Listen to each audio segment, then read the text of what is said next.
Hello, I'm Lindsay Konzak, editor of Modern Distribution Management and MDM.com, and today I'm here with Lee Schwartz of Schwartz Profitability Group. He is also the contributor to the book on business From A to Z, the 260 most important answers you need to know. Lee, thanks for stopping by today. Thanks for having me.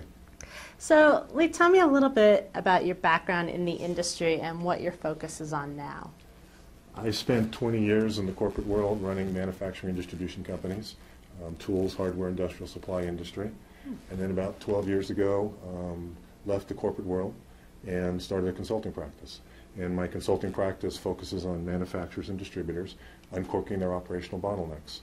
So if they have issues related to customers complaining about orders taking too long, mistakes being made, operational costs out of control, inventory amok, too much, too little, space considerations, that's when I get called in. Okay, so I guess today we're going to talk about the role and importance of operations in a company. So can we start just with a really basic definition and define operations? What falls into this category? Sure. Operations, and there are many different definitions, but the one I like is those business practices and processes that are used to produce a product or a service as efficiently as possible. And in the world I deal with, operations includes the activity that goes on, and that's part of the supply chain of getting product in the door, getting it on the shelf, and getting it out to the customers. Excellent. Thanks, Lee. So what have you seen in the past few years as companies have emerged from this recession? Has their approach to operations changed as a result of some of the challenges they faced? Indeed, it has, and I think the one word that can explain that is cautiousness. Companies are really cautious about what they're doing now. So during the recessionary times, they leaned out, they reduced their work staff, and now to put somebody back on, it takes a lot of thought and desire to do that. Capital expenditures, whether to put in more shelving or material handling equipment in their facility, those are all being thought of a lot more cautiously than ever before, I think, and that's been the cause of the recession. So how does operations interrelate with other functional areas of the company, such as sales and marketing, finance, and so on? Well, the analogy I use is a stool.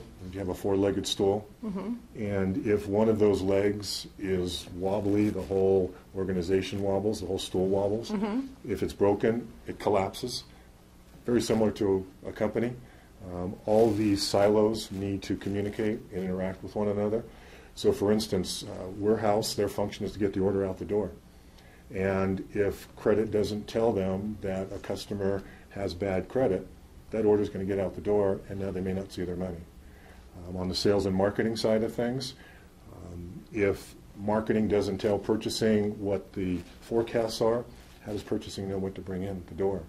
If there's excess inventory or not enough inventory and the salespeople don't know that, they're not going to be happy campers when they go out to their customers and try to sell product only to have it be back ordered.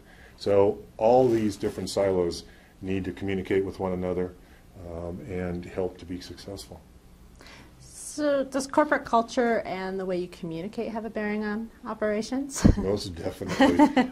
I'll give you two examples. Okay. I was called into an engagement to help with operational performance improvement. And the very first day, there was a meeting being called about a new opportunity that was coming up. And so I went in as an observer. And I sat around a table with 8 other people. And they probably broke every protocol there is about meeting management. No one really was running it correctly. People were talking over each other. No accountability, no time frames established. So afterwards, I went to the president and I said, I've got some ideas for you. And suggested some different ways of running it, the meeting. Well, the follow-up meeting was the next day. So we put that into play the very next day.